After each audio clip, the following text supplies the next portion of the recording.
आदरणीय व्यासपीठ आणि जमलेल्या माझ्या तमाम भारतीय बंधूंनो आणि भगिनींनो, मी अनन्या कुलकर्णी, इयत्ता 3री, चांगू कर्नाटक विद्यालय पनवेल. आज आपल्या समोर माझा भारत या विषयावर 4 शब्द बोलणार आहे.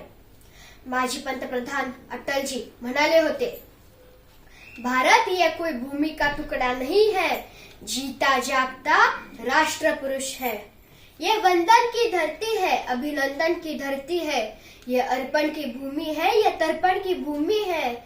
इसकी नदी नदी हमारे लिए गंगा है, इसका कंकर कंकर हमारे लिए शंकर है. हम जिएंगे तो इस भारत के लिए, मरेंगे तो इस भारत के लिए, और मरने के बाद भी गंगा जल में बहती हुई हमारे अस्थियों को कोई कान लगाकर सुनेगा तो एक ही आवाज आएगी, भारत माता की जय. मित्रांनो, मला माझ्या भारताचा प्रचंड अभिमान आहे, कारण भारताला वैदिक संस्कृतीचा प्राचीन वारसा लाभला आहे. शून्य आणि संख्या, खगोलशास्त्र, तक्षशिला, नालंदा विद्यापीठ, आयुर्वेद, बुद्धिबळ हे भारतीय इतिहासाचे यश आहे.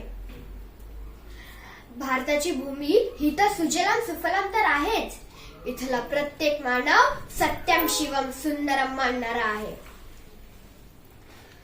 इंग्रजांनी 150 वर्ष राज्य करून भारताला मागे खेचले, पण तरी भारत आज जगातला सर्वात मोठा लोकशाही देश म्हणून उद्याला आला आहे. स्वातंत्र्याच्या 75 वर्षात भारताने विकासाची वाटचाल चालू ठेवली आहे.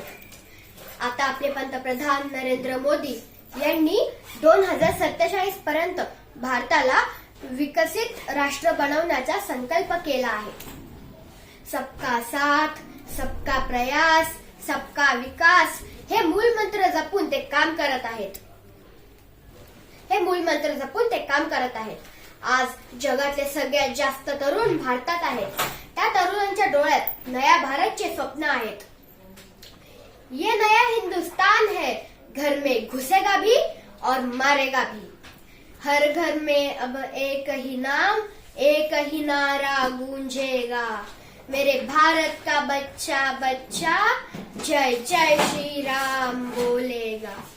माझा भारत देश श्रीरामाच्या वचनावर चालणारा एकनिष्ठ, बलशाही आणि गौरवपूर्ण देश आहे.